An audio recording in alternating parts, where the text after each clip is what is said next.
بسم اللہ الرحمن الرحیم۔ ظالم بادشاہ نے اپنی رائے پر ظلم و ستم کر کے بہت سا خزانہ جمع کیا تھا اور شہر سے باہر جنگل بیابان میں ایک خفیہ غار میں چھپا دیا تھا۔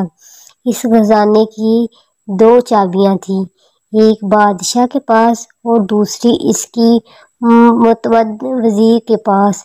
ان 2 کے علاوہ کسی کو اس خفیہ خزانے کا پتہ نہیں تھا۔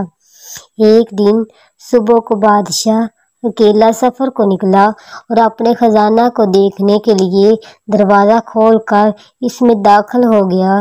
خزانے کے کمروں میں سونے اور چاندی کے ڈھیر لگے ہوئے تھے، ہیرے جواہرات الماریوں میں سجے ہوئے تھے، دنیا کے نوادرات کونے کونے میں بکھرے ہوئے تھے۔ وہ ان کو دیکھ کر بہت خوش ہوا۔ اسی دوران وزیر کا اس علاقہ سے گزر ہوا۔ اب دیکھیں بادشاہ کی کہانی کیسے موڑ لیتی ہے۔ اس نے خزانے کا دروازہ کھلا دیکھا تو حیران رہ گیا۔ اسے خیال ہوا کہ کل رات جب وہ خزانہ دیکھنے آیا تھا، شاید اس وقت وہ دروازہ بند کرنا بھول گیا ہو۔ اس نے جلدی سے دروازہ بند کر کے باہر سے مقفل کر دیا۔ ادھر بادشاہ جب اپنے دل پسند خزانہ کے معائنہ سے فارغ ہوا تو واپس دروازے پر آیا، لیکن یہ کیا ہے، دروازہ تو باہر سے مقفل تھا۔ اس نے زور زور سے دروازہ پیٹنا اور چیخنا شروع کر دیا، لیکن افسوس اس کی آواز سننے والا وہاں کوئی نہ تھا۔ وہ لوٹ کر پھر اپنے خزانے کی طرف لوٹ گیا اور ان سے دل بہلانے کی کوشش کی، لیکن بھوک اور پیاس کی شدت نے اسے تڑپانا شروع کیا۔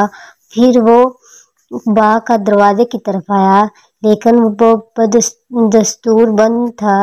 وہ زور سے چیخنا چلایا، لیکن وہاں اس کی فریاد سننے والا کوئی نہ تھا۔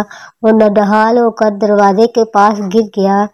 جب بھوک اور پیاس سے وہ بری طرح تڑپنے لگا تو رینگتا ہوا ہیروں کی تجوری تک گیا۔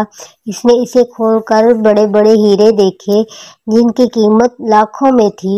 اس نے بڑے خوشامدانہ انداز میں کہا، اے لاکھ پتی ہیرو، مجھے ایک وقت کا کھانا دے دو۔ اسے لگا جیسے وہ ہیرے زور زور سے قہقہے لگا رہے ہوں۔ اس نے ان ہیروں کو دیوار پر دے مارا۔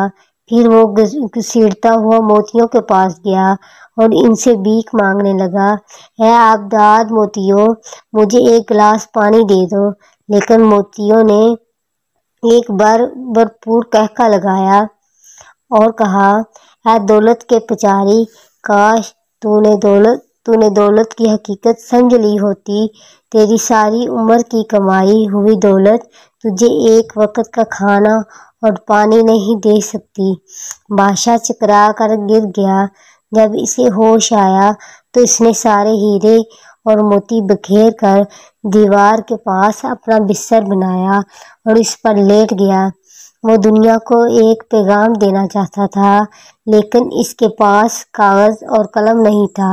اس نے پتھر سے اپنی انگلی کچلی اور بہتے ہوئے خون سے دیوار پر کچھ لکھ دیا۔ حکومتی عہدیدار بادشاہ کو تلاش کرتے رہے، لیکن بادشاہ نہ ملا۔ جب کئی دن کی تلاش بے سود کے بعد وزیر خزانہ کا معائنہ کرنے آیا تو دیکھا بادشاہ ہیرے جواہرات کے بستر پر مرا پڑا ہے اور سامنے کی دیوار پر خون سے لکھا ہے، یہ ساری دولت ایک گلاس پانی کے برابر بھی نہیں۔ اللہ اکبر، اللہ اکبر۔ بادشاہ کی کہانی سے کیا سیکھا کہ یہ دولت کی قیمت کیا ہے، اس سے سمجھ آ گیا اور یہ بھی معلوم ہو گیا کہ کبھی بھی صرف دولت کے پیچھے نہیں بھاگنا چاہیے، جیسا کہ بادشاہ کی کہانی سے معلوم ہوتا ہے۔ تھوڑا نہیں بلکہ پورا سوچیں۔ اگر آپ کو ویڈیو اچھی لگی ہو تو please like subscribe my channel for more Islamic واقعات۔ Thank you. اللہم صلی علی محمد وعلی آل محمد کما صلیت علی ابراہیم وعلی آل ابراہیم انک حمید مجید۔ اللہم بارک علی محمد وعلی آل محمد۔